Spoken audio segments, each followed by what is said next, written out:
Olá, pessoal, boa noite, tudo bem com vocês? Lembram de mim?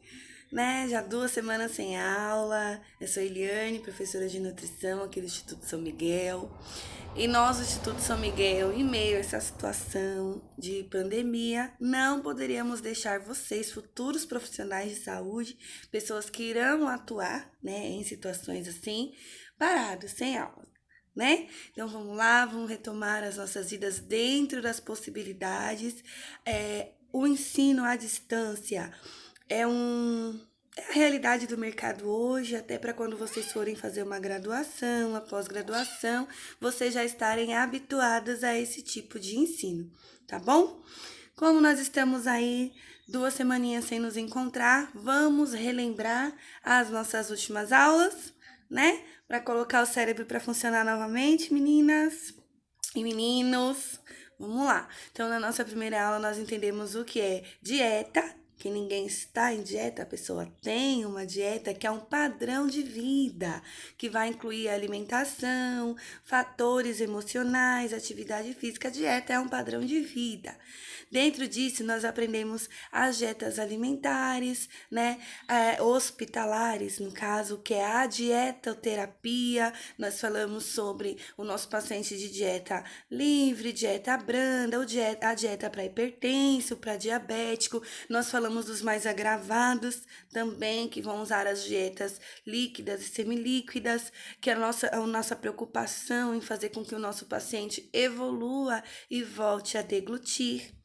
Nós falamos também sobre padrões alimentares e a sua influência na saúde. Nós entendemos o processo saúde e doença, que estar doente não quer dizer exatamente não ter saúde, O fator emocional, o fator de qualidade de vida vai influenciar na melhora do nosso paciente. Então, esse é o processo saúde e doença. E na última aula nós falamos sobre padrões alimentares. E hoje nós vamos falar sobre os transtornos alimentares. Na aula passada, nós conhecemos os nutrientes e a importância deles, os macros e micronutrientes. Nós entendemos a formação do nosso corpo e para que nós precisamos de nutrientes. E hoje nós vamos entender o que acontece no nosso corpo ou no corpo do nosso paciente na ausência desses nutrientes. Então vamos lá. Os transtornos alimentares, gente, eles são problemas que de origem multifatorial. Ai, como assim multifatorial? A pessoa não necessariamente tem uma patologia que vai desenvolver um transtorno. Ela pode ter fatores desencadeadores que vão facilitar o desenvolvimento de um transtorno. E os transtornos alimentares, eles vão ser divididos em dois grupos. Os da primeira infância, que acreditamos sejam os mais fáceis de tratar. Sabe por quê, gente? São crianças que rejeitam a introdução de alimentos novos, geralmente. São fases, acontece por volta assim dos 6 anos de idade, quando a criança ela começa a querer descobrir quem é, quando ela começa a querer questionar os pais, e uma das coisas que acontece é o reflexo do que não foi ofertado na infância. Já na gama mais preocupante, nós temos os transtornos, os distúrbios da adolescência, que iniciam-se na adolescência. Mais comumente, nós temos a anorexia e a bulimia. Mas, com a evolução da nossa sociedade, nós temos agora também o transtorno de compulsão alimentar, que vai gerar uma outra patologia que, infelizmente, tem levado muitas pessoas a óbito, que é a obesidade mórbida. Obesidade não é um transtorno alimentar. A obesidade é uma patologia que pode ser consequência de um transtorno alimentar, tá bom? Então vamos lá entender os transtornos? Começando pelos transtornos de alimentação na primeira infância, como eu já dei uma prévia para vocês. Geralmente é a recusa da alimentação. A criança não vai aceitar algum alimento, a criança não vai comer o brócolis ou a couve, o fígado, Esses alimentos que muitos de nós adultos também temos rejeição e queremos que o nosso filho ou que a criança, o nosso paciente, aceite. E a não ingestão desse alimento vai causar na criança, pode, né, gente? Pode causar na criança um déficit nutricional. Geralmente o que acontece nessa fase é isso, déficits nutricionais. Em casos exacerbados, pode ser até que necessite de uma ajuda maior de um profissional na questão de orientação, mas a maioria dos casos dos transtornos alimentares da primeira infância são resolvidos com o passar do tempo, com o próprio crescimento da criança, a mãe, os pais, né, vão criando estratégias para incluir alimentação. Às vezes, em casos, né, assim, mais avançados, há a necessidade da suplementação alimentar, tá bom? Por quando a criança fica desnutrida, mas seja um caso bem mais evoluído. E também, gente, com o consumo de muitos industrializados. Porque os industrializados podem alterar o equilíbrio hidroeletrolítico de uma criança, tá bom? O próximo transtorno é a alotriofagia. Aliotrofagia, olha o nome. Mais comumente conhecida como pica. E o que é a pica, gente? É comer coisas estranhas. Também mais comum na infância, mas pode acontecer durante a gestação, tá? O que acontece na pica? A criança come terra, barro, cocô de animais. Não tem uma justificativa científica para o pica, mas alguns estudos dizem que está ligado assim à anemia, a déficits nutricionais e a fatores emocionais, né? A questão da pica, o que alguns estudiosos falam é que na primeira infância, nesse período, né, acontecem mais as enteroinfecções, que são as infecções intestinais, que acabam causando muita diarreia, vômito, por causa do consumo desses produtos que não são alimentícios, né? Aí eles vão causar na criança esse retorno, tá bom? Que é a enteroinfecção. Tem também a ruminação, o transtorno da ruminação, que é muito raro e não tem uma explicação científica. Como que é o transtorno da ruminação? Gente, meu gato tá miando, desculpa. Como que é o transtorno da ruminação? Tem uma regurgitação, volta um pouco do alimento e a criança fica ali mastigando e às vezes não engole. Então, há a questão da diminuição do déficit do valor nutricional. Mas é bem raro, viu, gente? Esse ainda é mais raro. Então, na primeira infância, quais são os transtornos mais conhecidos? O transtorno da alimentação na primeira infância, que é a recusa dos alimentos, a pica, né, que é a aliotrofagia, que é comer alimentos que não são próprios, né? Aliás, comer coisas que não são próprias para alimentos, e também o transtorno de ruminação, tá bom? Tudo isso pode ser tratado e, sendo controlado, mantendo os valores nutricionais das crianças, não precisa de interferência terapêutica, assim como medicação. No entanto, como vamos observar, o risco da pica são as enteroinfecções. Vai levar a criança para o hospital com diarreia, com vômito, tá bom? Vômito e diarreia, lembra? Causa desnutrição, tá bom? Temos que observar.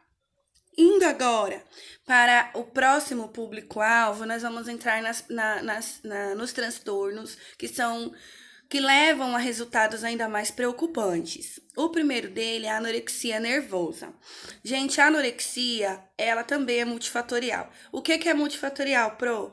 Pode ser desencadeado por problemas na família, problemas na escola. Nós sabemos que nós combatemos o bullying, mas infelizmente acontece. Então, a menina, ela começa a não aceitar o corpo. Gente, e olha só, meninos também sofrem de anorexia, porque eles querem um padrão de beleza da sociedade que não existe. E o que acontece? A mente da pessoa distorce. Então, ela se olha no espelho e não vê como ela é. Ela se vê diferente. Então, o anoréxico, ele tem essa questão emocional. E o que vai acontecer? Ele vai ou ele vai se restringir, que é a anorexia restritiva. Ele simplesmente retira alguns alimentos ou retira todos. Todos. Tem pessoas que não comem. Ou ele vai ser a anorexia laxativa, que ele pode até comer pouco, mas o pouco que ele comer, ele vai fazer uso de purgantes. Purgantes mesmo, ele não vai forçar o vômito, ele vai tomar medicações, ele vai tomar remédios. E o anoréxico também, gente, de início, ele tende a exagerar nas atividades físicas, visando a perca de peso, visando o emagrecimento. O que vai acontecer? A anorexia nervosa, ela vai desencadear pelo déficit nutricional. Lembra, gente, nós precisamos dos macros e dos micronutrientes. Se o nosso corpo não recebe, o nosso corpo vai entrar em colapso. Então, a queda de cabelo, queda de dentes, quebra de unhas. E num caso mais evoluído, as meninas param de menstruar e leva até a infertilidade. Né? Então, a anorexia é um transtorno alimentar grave que necessita de tratamento, acompanhamento multidisciplinar. Ou seja, nós, da equipe de enfermagem, trabalhando com outras equipes. E assim, esses pacientes de anorexia podem chegar para nós em ambiente hospitalar, vão recusar e são prováveis pacientes para uso de sonda. Lembra que nós falamos nas nossas aulas anteriores na dietoterapia? Então, o paciente com anorexia, ele é um paciente geralmente que não aceita o seu diagnóstico, ele precisa de acompanhamento emocional psicológico e quando ele chega a nível hospitalar, geralmente está bem debilitado, é aquele paciente que não consome água. Então, para pegar o acesso venoso periférico é mais difícil porque ele está desidratado. Lembram, gente, que nós precisamos manter o nosso corpo hidratado. Eles podem ter convulsão. Ah, por que convulsão? Porque nós precisamos de energia para o nosso cérebro funcionar. Nós precisamos de glicose, né, para que o nosso corpo funcione. E se falta energia, se falta glicose, o nosso corpo não vai funcionar. Todos os nossos órgãos-alvos serão afetados, inclusive o funcionamento cerebral, tá bom? Então, a anorexia é um transtorno alimentar atual, tá bom? Ele envolve a mente e o corpo. E nós profissionais da saúde, precisamos estar atentos para isso, tá bom?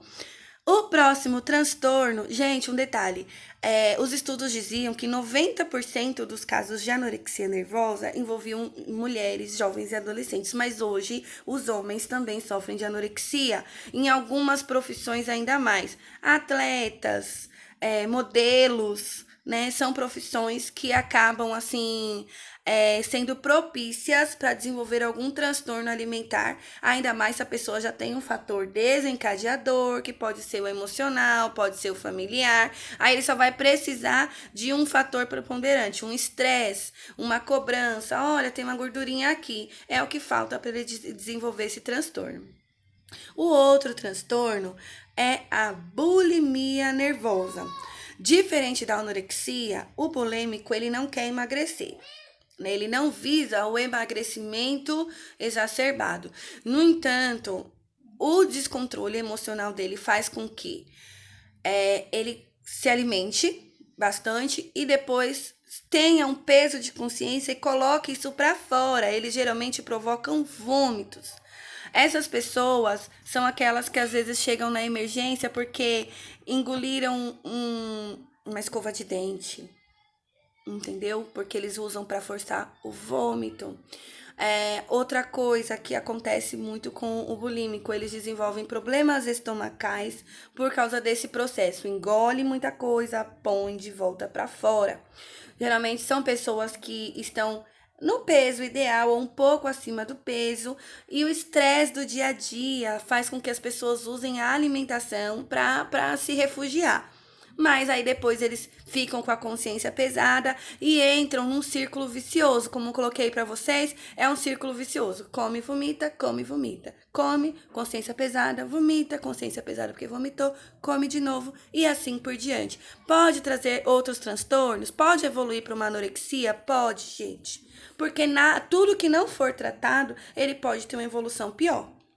Então, nós, enquanto profissionais da saúde, temos que observar o nosso paciente, porque às vezes o bulímico pode estar dentro de casa, né? E nós não conhecemos a mente de ninguém. E geralmente pessoas que têm anorexia, bulimia, têm uma tendência também a problemas emocionais, psicossociais, como a depressão, por exemplo. Tá bom? E o último, mas não menos importante, é o transtorno da compulsão alimentar, gente. Que diferente da bulimia, a pessoa vai comer muito, várias vezes em grandes quantidades, vai se sentir mal e não vai colocar pra fora.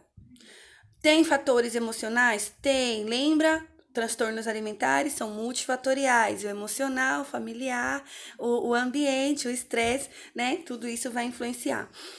E a pessoa que vai ter esse consumo exagerado, realmente exagerado, gente, assim, são pessoas que geralmente evoluem para a obesidade, que é, como eu falei no início para vocês, já é uma patologia mais grave ainda. Todos esses transtornos que eu falei para vocês são classificados como patologias no CID-10, né? A anorexia, a bulimia e o transtorno alimentar e a obesidade são classificadas no CID-10. O que é o CID-10? É a Classificação Internacional de Doenças. Então, são doenças que precisam de tratamento, de acompanhamento.